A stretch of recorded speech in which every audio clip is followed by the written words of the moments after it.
हृदय की बात कह रहा हूं, समझना। बहुत बार ये देखा, कुछ ऐसी वासनाएं होती हैं कई जन्मों की, इतनी दृढ़ होती है कि बहुत समय तक भजन करने पर भी, ये जब तक भगवत साक्षात्कार नहीं होता तब तक ये बनी ही रहती सूक्ष्म रूप से। अगर इनको अवसर मिल जाए तो ये पूरा वृक्ष रूप हो जाएंगे।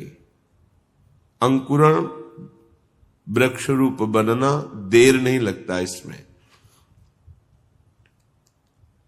बहुत बार प्रयास करने पर वो वासना अपने द्वारा नष्ट नहीं की जा सकती, ये देखा है।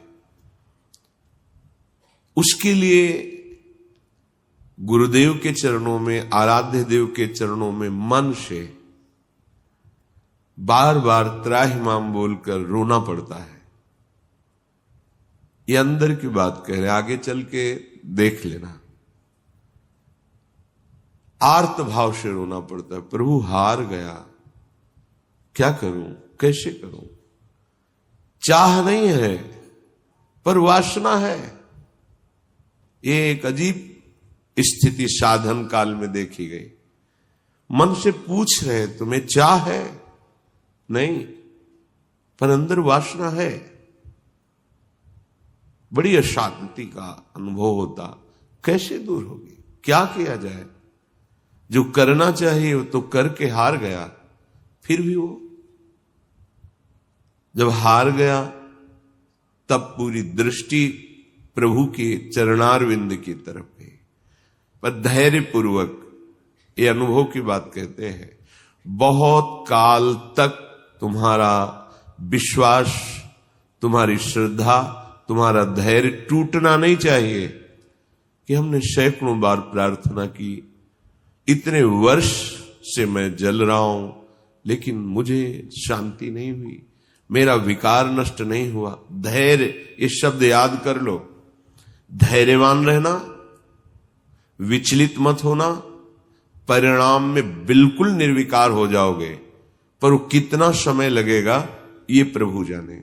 वो एक सेकंड में भी हटा सकते हैं। और अभिमान यदि गलित नहीं हुआ है तो कुछ समय भी लग सकता है, जलना पड़ेगा, अभिमान गलित होगा। जब आर्त भाव से पुकारोगे तब निर्विकारता की स्थिति प्रभु दे देते। फिर विकारी भोगों के बीच में रहने पर भी कोई विकार का खेल नहीं हो सकता, कोई भी इच्छा ही स्फुरित नहीं होगी, वासना ही नहीं है, चाह ही नहीं है। ये बहुत धैर्य से सुनो ना, ये उपासकों के लिए कह रहा हूं। आपके अंदर साधन भजन करते हुए वासना दिखाई देगी, आपको आकर्षण दिखाई देगा, उसमें दम नहीं है। वो तुम्हें परास्त नहीं कर सकती, केवल भयभीत करती रहेगी। वो भी हमारी शरणागति में बड़ी सहायक होती है, क्योंकि सब साधन करने पर अहम पुष्ट नहीं होने देती। क्या अभी देखो ये है ना, क्या अंदर से प्रश्न, क्या ये मलिन वृत्ति है ना, तो किस बात की साधना, क्या साधक हो।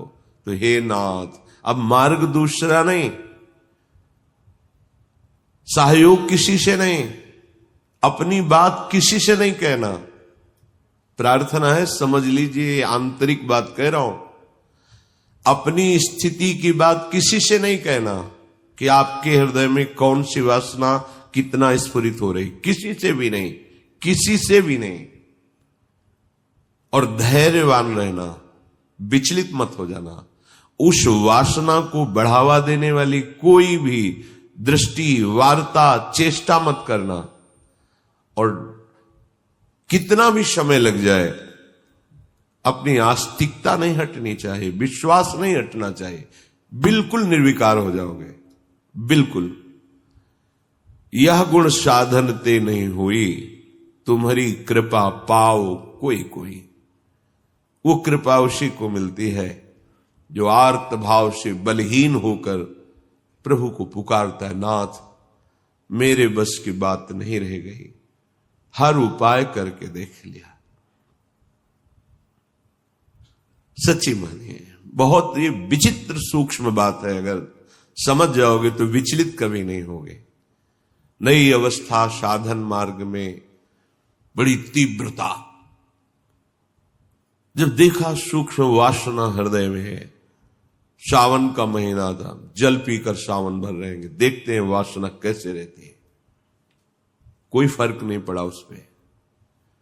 अन्न का त्याग करते हैं, कई वर्ष तक आलू गुड़ जो भी फलवश, कभी दूध मिल जाए, गंगा किनारे या गांव में सेव संतरा अंगूर केला, ये तो प्रश्न ही नहीं उठता। कुछ फर्क नहीं पड़ा। वो ऐसी सूक्ष्म स्थान पर बैठी रहती है अहम में कि उस पर कोई फर्क नहीं पड़ता। बड़े बड़े सात्विक अनुष्ठान करने पर भी उस पर कोई फर्क नहीं पड़ता। तभी गोस्वामी जी भी लिख रहे हैं, हौ हारे कर जतन विविध विधि अतिशय प्रबल अजय, तुलसीदास बस होई तबहि जब प्रभु पेरक बर जाए। बिल्कुल सिद्ध बात समझ लो। गंगा जी में खड़े होकर के आर्त भाव से पुकारते, प्रभु